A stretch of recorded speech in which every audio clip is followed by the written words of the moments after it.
Right after it had rained in early February, it was the perfect weather conditions for early queens to start nuptial flights, especially ant species that like the cold and are most active during this time. The weather was still, not too windy, and had moderate temperatures such as 65 degrees Fahrenheit. The queens I caught were Prenolepsis and Paris winter ants.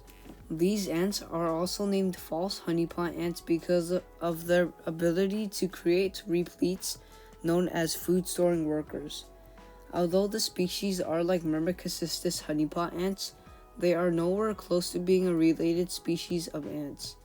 These queens were gorgeous, being from bright bronze to an orange color on their abdomen. I collected about 14 of them. I plan to combine some of these queens to create mega colonies. The thing is, these queens are polytheistic, meaning that colonies usually accept more than one queen to join them.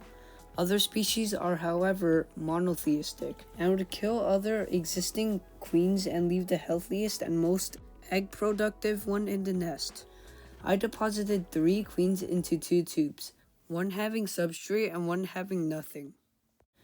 If you ever want to add sand into your ant queen's test tube, I suggest you purify them, simply by washing the sand, filtering it for any organic remains, or simply just boiling the substrate. This will eliminate any harmful infections, bacteria, and anything that could possibly harm your ants. The reason I added the substrate is to replicate the natural textures of the queen's starting chamber.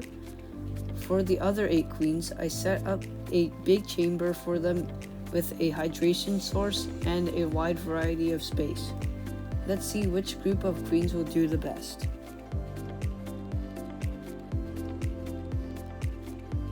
I left the queens in the dark contained area, only checking on them for every few days. Unfortunately, when I checked on the 5th day, one queen died in the tube of the substrate. I don't really know how this one died because I don't see any existing mold near the cotton or on the sand. Maybe the queen had an infection or starved to death if food was possibly limited. The next day, I was shocked to see that there had been a series of mold growing in the 8th queen nest. There seemed to be a lot of white clumps and brown dots.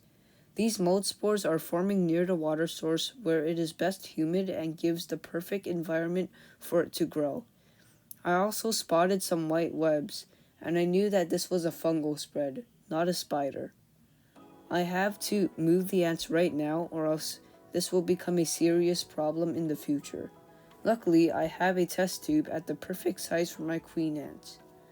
I poured water inside and created a water reservoir for hydration. Then came the operation of moving the queens in the tube. I figured that as long as I used these forceps meant for grabbing insects, it would probably be an easy job and a piece of cake. Now came the big maneuver. I was now going to unscrew the glass lid on the nest. On the first screw, I did a poor job and accidentally made sudden movements which caused the queens to be alarmed and antsy. I made sure this didn't happen on the other screws, and I did the rest smoothly. I carefully lifted off the glass cover of the tube and got ready for my forceps. I targeted and tried to grab a queen, but it got away. It alarmed the rest of the ants and they started panicking. I was looking left and right to see which queen was an easy target. Everything was so chaotic, and some queens were jolting left to right when my forceps even got a bit close to them. Eventually, I got one of the queens in the tube and blocked the entrance with my finger. Queens were also climbing on the walls and out of the nest to have a chance of escaping. I have to navigate a target through the rest of the 7 queens, and they were all just everywhere. I got a second queen and put her in the tube. Soon I was getting more consistent with less queens to worry about getting away. I was acting super cautious when grabbing them since these forceps are sharp and could easily puncture a queen's abdomen. I successfully scooped up the last queen and plugged up the tube with cotton. I know it seems really cramped in the tube, but queens really like to create queen piles to make it so that their nest is super cozy and they feel protected. I was really relieved at my success and decided to call it a day.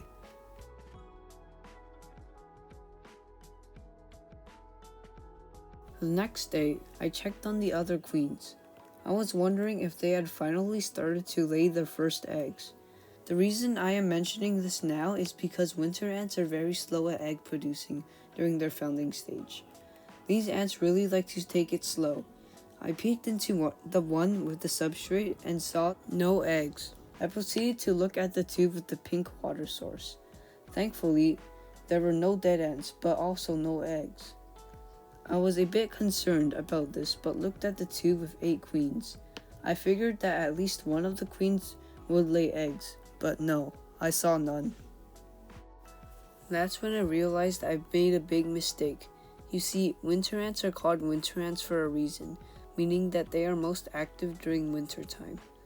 Wintertime is usually cold and when they start producing eggs, meaning I had to create a diapause for my other ants to encourage egg production and keep them cold instead of my regular room temperature. The queens were waiting on environmental cues to start egg producing, and that means that I need to simulate winter in my own house. Simulating coldness for my ant queens means starting a colony, so I started brainstorming. You may think it is easy and simple to keep my ants cold in my house, but believe it or not, these ants like it 50 to 45 degrees Fahrenheit or 14 degrees Celsius. So believe it or not, I don't have a place that is this cold in my house. My first thought was simple and potentially clever, and it was to put an ice pack inside a cooler, then put the ants inside. But this method has some flaws. First of all, I have to regularly change the ice pack for it to stay cool. Changing it means that the temperature differs and the uneven regulations of coldness could stress out the ants and eventually kill them. Second of all, the ice packs, even combined with the cooler, are not between 50 to 45 degrees. The lowest temperature I recorded was 57 to 58 degrees using a thermometer. This is not cold enough to start egg production, plus uneven change of temperature, meaning that this plan had to be cancelled. I continued brainstorming when I realized that I could use the fridge to store my ants. It had the perfect temperature with no disturbance, no interruptions, and lastly, no hardships for me or the queen ants. This plan would work. I cleared a spot in the fridge for the ants so they wouldn't get disturbed by any activity. Then I got the test tubes. I grabbed a huge piece of tinfoil and wrapped it around the 3 test tubes. I proceeded to the fridge and placed it in the corner of a cleared space. They will remain here for several weeks until we can bring them out of their diapause and begin to see them lay eggs. This will, however, be a long wait though. Right after I closed the fridge, I thought of how winter ants developed and evolved to be such odd and strange ants. Over time, they learned that predators and other insects are hibernating during winter, which would be more safe for them to come out. However, no organisms being active would also mean there are no food, which is a huge flaw.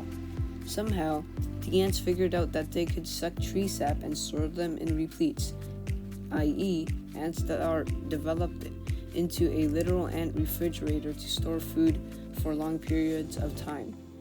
What makes winter ants so different is that the queens and workers have big changes in their activity due to temperature. During winter, queens will be on a diapause, not laying eggs and relying on food storing repletes to get ready for summer. Workers, on the other hand, are built to survive the cold, foraging constantly for possible insects or sugars from plants.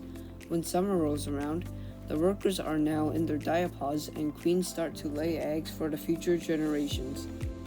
Repletes would also feed the brood and the cycle begins all over again when winter comes.